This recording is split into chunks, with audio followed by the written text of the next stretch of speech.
네, 국내 증시 회복력이 해외 주요국 가운데 최하위권에 머물면서 이 한국 증시만 소외됐다라는 평가가 나옵니다. 정부가 올해 초 우리 증시의 저평가 현상을 해소하기 위해 도입한 소위 밸류어 프로그램이 무색할 정도인데요. 이 밸류어 프로그램을 바라보는 외국인 투자자들의 시선, 금융부 송하린 기자가 현지 취재해 왔습니다. 네, 어서 오십시오. 네, 이번에 노르웨이하고 또 싱가포르 그리고 호주 연기금들을 방문하고 왔다고요. 네. 네. 이번에는 전 세계 가장 큰 국부펀드 자금을 굴리는 노르웨이 연기금 NBIM을 비롯해 아시아 투자 자금이 몰리는 싱가포르, 한국 시장 내 존재감이 부쩍 커진 호주 현지를 다녀왔는데요. 네. 이번 출장에서는 한국 자체에 대한 관심이 확실히 올라간 건 느끼고 왔습니다. 네네.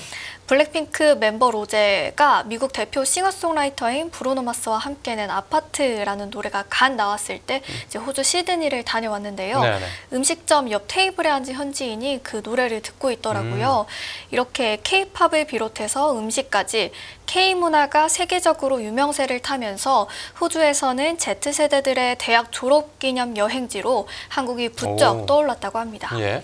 실제 호주 시드니와 멜버른 등 각지에서 고액자산가 등을 대상으로 자산 관리를 담당하고 있는 한 한인 운용사 대표도 한 주에만 고객들한테 한국 여행지 추천 요청을 3건 받았다고 합니다. 네네. K문화를 통해 관심을 갖게 된 한국 투자 시장에 대한 문의도 종종 있다고 하고요. 지금 처음에 이제 관광으로 시작했다가 투자까지요. 이렇게 투자 문의 같은 경우에는 그렇게 상담을 받으면 실제 투자로도 이어집니까? 투자로 아예 안 이어지고 있는 건 아닌 듯합니다. 네네. 삼성전자 3분기 실적 부진론이 피어오르기 전까지만 해도 8월 말 기준으로는 외국인 상장 주식 보유 규모가 802조 원으로 지난해 말보다 8.5% 늘었습니다. 특히 호주 국적을 가진 투자자들의 한국 상장 주식 보유 규모가 29조 8천억 원으로 지난해 말 대비 56%로 가장 많이 늘었습니다. 네네. K컬처 말고도 삼성, 현대와 같은 한국 대표 글로벌 기업 효과도 큰데요. 네. 자국 내 인공지능 등 차세대 기술 밸류체인이 부족한 유럽과 호주 등에서는 해외 투자 시에 기술 기업을 중심으로 투자하는 경향이 확인됐습니다. 예. 1990년대 핀란드 노키아와 스웨덴 에릭슨 등 모바일 혁신 선도주자를 보유했던 유럽은 현재 그 자리를 미국에 빼앗긴 상황이잖아요. 그렇죠. 애플, 구글, 엔비디아 등 대표적인 글로벌 빅테크 기업들은 모두 미국에 있고 그 외 대만 TSMC나 한국 삼성전자 등 아시아 기업들도 대표적인 기술주로 자리매김했습니다. 네네. 그렇다 보니 노르웨이나 호주 내 고액자산가들은 해외 주식에 배정한 자금을 투자할 때 기술주를 중심으로 선별해서 투자를 하고 있어요. 네. 물론 한국보다는 미국 투자가 대부분이긴 한데요. 호주 ETF 운용사인 글로벌 X에서도 주식형 ETF 중에서는 미국 주요 기술주인 메타, 애플, 아마존, 넷플릭스, 구글 등을 담은 팡 플러스 ETF 순 자산이 제일 큽니다. 하지만 기술주를 담는 과정에서 삼성전자 비중을 늘리면서 한국 투자 규모가 꽤 늘어난 곳도 있었는데요. 예. 대표적으로 노르웨이 최대 개인연금 운용사인 스토어 브랜드가 올해 액티브 펀드 내 한국 투자 규모를 10% 늘렸다고 전했습니다. 네, 아무래도 삼성전자가 코스피 대장주다 보니까 포트폴리오에 상대적으로 많이 담기는 부분도 있겠죠. 네, 맞습니다. 거기에 더해서 아시아 시장을 전문적으로 바라보고 있는 펀드 매니저들은 생각보다 한국의 밸류어 프로그램도 관심 있게 봤는데요. 네네. 노르웨이 DNB 자산운용 포트폴리오 매니저는 최근 한국의 밸류어 프로그램을 계기로 주가 순자산 비율, 즉 PBR이 낮은 은행이나 기업 에 대한 투자를 늘렸다고 했습니다. 네네. 통상 삼성전자, 현대차 등 대기업 위주 투자에서 한국 증시 투자를 다변화한 거죠. 네. 네. 이렇게 우리 이제 증시, 우리 주식들을 사랑하던 외국인 투자자들이 지금은 한국 증시를 떠나가고 있는데 그 이유에 대해서 뭐라고 합니까? 네, 첫 번째로는 한국 경제 성장률 둔화가 가장 우려스러운 부분입니다. 네네. 밸류업을 기대했던 DNB 매니저도 최근 한국 주식 비중을 낮췄다고 밝혔는데요. 네. 그 이유가 한국 경제가 내림세로 접어들었기 때문이라고 했습니다. 글로벌 금융 전문가들은 한국 주식이 환율, 주식 등 금융시장의 안정성과 시장 접근성 등을 생각하면 신흥국과 가깝다고 평가하고 있는데요. 네. MSCI에서도 한국을 신흥국으로 분류하고 있습니다. 그렇다고 신흥시장으로 분류하기도 애매한데요. 네. 한국 시장은 국내 총생산, 즉 GDP 성장률 기준으로 만 보면 이미 신흥국이라고 불리기 민망한 수준입니다. 네.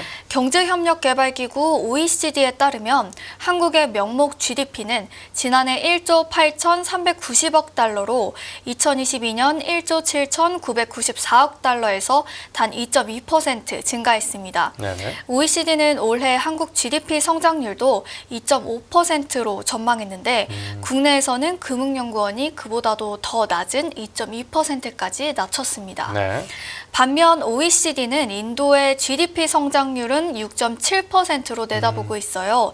아시아 시장으로 함께 묶이는 인도는 코로나19가 창궐한 2020년을 제외하면 꾸준히 7% 안팎의 성장률을 기록하고 있습니다. 네네. 그렇다 보니 아시아 펀드 매니저들도 한국보다는 인도에 관심이 쏠려 있었는데요. 저도 노르웨이, 호주 등 글로벌 투자자들을 만나보니 한국 주식에 대해서 물어봐도 자꾸 물어보지도 않는 인도 주식에 대해서 얘기를 하더라고요. 네. 이는 MSCI 신흥국 내 비중 변화로도 체감할 수 있었습니다. MSCI 신흥국 지수 내 한국 비중은 2004년 18.67%에서 2024년 11.67%까지 낮아졌는데요. 중국 24.42%, 인도 19.9%, 대만 18.77%에 밀린 4위입니다. 네, 그러니까 뭐 선진국 지수에 들어간 것도 아니고 그렇다고 뭐 신흥국이라고 보기도 그렇고 좀 애매한 상태라는 거군요. 물론 우리 증시의 고질적인 문제로 제기돼 온 그 일명 오너 리스크도 큰 몫을 하고 있겠죠. 네, 최근 문제가 재차 대두된 오너 리스크도 무시할 수 없는 한국 시장 내 특수한 어려움으로 꼽았는데요. 네네.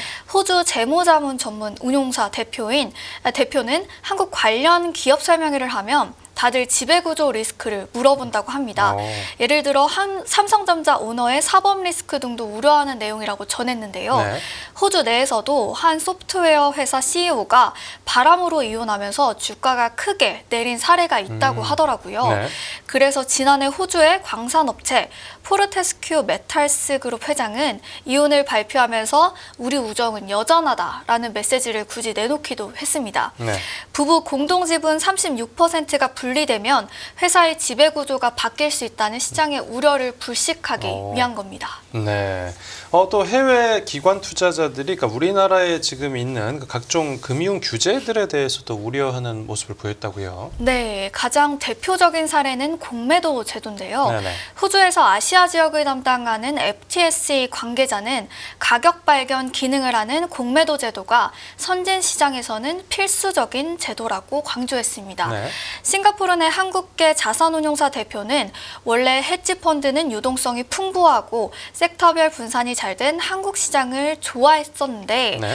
작년 공매도 금지로 인해 개별 주식 선물로 해지를 해도 운용상의 제한이 있고 이런 제약을 풀기에는 한계가 있다라고 지적했습니다. 네네. 실제 아시아 시장에 투자하는 펀드 매니저들은 또 공매도 금지보다 더 당황스러웠던 건 정책 불확실성이라고 지적했는데요. 네. FTSE가 공매도를 재개하더라도 한국 증시에 대한 평가를 원점으로 바로 돌리지 않겠다고 한 이유도 네. 외국인 투자자들이 정책을 잘 이해할 수 있도록 영문으로 명확하게 공유가 됐는지 이런 것들을 살펴볼 필요성이 있다고 했습니다. 네, 그렇군요. 또 문제가 이제 기업들 공시가 여전히 부실하다는 점도 언급했습니다. 네, 삼성이나 LG 등에서는 기업 설명에서 영어를 사용하지만 많은 한국 중소기업에서는 그렇지 않다고 꼬집었는데요. 네네. 한국의 미드캡, 스몰캡 기업은 공시를 시기적절하게 제공하지 않고 공시를 하더라도 이후 상호작용이 없다라고 전했습니다. 네, 계속 지적이 나오는 게 영어네요. 네. 네. 또 투자할 때 부과되는 그 세금에 관해서도 지적이 나왔습니다. 네, 가장 먼저 배당 관련 복잡한 세금에 대한 지적이 가장 많이 나왔는데요. 네네. 한국은 개인 투자자들이 배당 투자를 하기에는 불리한 세제라는 거죠. 한국에서는 배당 소득의 15.4%를 배당세로 납부를 해야 되는데요. 네. 배당 소득과 이자 소득을 합한 금융 소득이 연간 2천만 원을 넘어가면 종합소득세율까지 적용받게 됩니다. 예를 들어 연간 8천만 원의 배당금을 수령하는 사람이라면 2천만 원까지는 배당소득세 15.4%를 원천 징수하고 네. 나머지 6천만 원은 다른 소득과 합산해서 종합소득세율인 24%를 적용하죠. 네. 거기다가 금융소득이 연간 2천만 원을 초과할 경우엔 건강보험료까지 인상이 되는데요. 이때 건보료는 6천만 원이 아니라 8천만 원에 대해 7.09%를 부과하게 됩니다. 그러니까 세금을 많이 내는 것도 있고 너무 세제가 복잡하다 이런 네. 지적도 같이 있는 거군요. 네네. 네. 그래서 한국 맥쿼리증권 황찬영 대표는 배당 수익률이 4%만 넘어가도 5억 원 이상 배당주에 투자하면 불리해진다고 지적하면서 예. 밸류업이 되려면 장기 투자를 유도하기 위해 노후 현금 흐름을 만들어야 하는 투자자들이 배당 투자를 할 수 있는 여건을 만들어줘야 한다라고 제언했습니다. 네. 장기 투자 여건이 만들어지지 않은 환경이다 보니까 개인 투자자들은 단타 위주로 주식을 운용하는 실정입니다. 네. 한국 전체 주식시장 내 개인 투자자 지분은 20%지만 거래량으로만 보면 개인 투자자 비중이 80% 가까이 됩니다. 글로벌 투자 자금의 30%를 차지한다고 추정되는 인컴 펀드에서도 한국 투자자들을 대상으로 세일즈를 하지도 한국 주식을 적극적으로 담지도 않는다고 했습니다. 네. 또 다른 세제에 관해서도 또 얘기가 나왔습니까? 네, 그 외 증여 상속세에 대해서도 언급이 나왔는데요. 예. 호주에서는 전문 시험을 거쳐서 라이선스를 받아야만 할 수 있는 재무사라는 전문 직종이 있는데 네. 호주에서 만난 한 재무사가 밸류업 정책도 중요하지만 증여 상속세 등 주주에게 도움되지 않는 결정을 내릴 수밖에 없는 구조적 환경을 개선하지 않는다면 본질적인 한국 저평가 요인을 해소하긴 어려울 것이라고 말해줬습니다. 네. 실제로 호주에는 증여세와 상속세가 없는데요. 회계적인 사건이 발생했을 때 회계 처리를 하는 한국과는 다르게 경제적인 활동이 일어났을 때 회계 처리를 하기 때문입니다. 네. 부동산 상속 시에는 집값의 4에서 5% 정도인 취득세는 납부해야 되지만 주식 등 기타 자산 증여 시에는 별도로 발생하는 세금이 없습니다. 네. 증여세나 상속세를 납부하기 위해 주식을 매도할 수밖에 없는 상황이 연출되지 않는 셈입니다. 네네. 부동산이나 주식 등 자산을 매각할 때 발생하는 양도소득세도 장기 보유를 장려하는 마법이 있는데요. 거주용 부동산은 양도소득세가 비과세이고요. 네. 투자용 부동산이나 주식 등은 1년 이상 보유하면 양도소득세의 50%를 할인 적용받습니다. 네네. 호주 투자자들이 단타를 잘 안 하는 이유입니다. 네, 우리 금융당국도 이런 지적들을 좀 참고해서 제도를 보완해야 되겠습니다. 네, 오늘 취재 파일은 여기서 마무리하죠. 잘 들었습니다.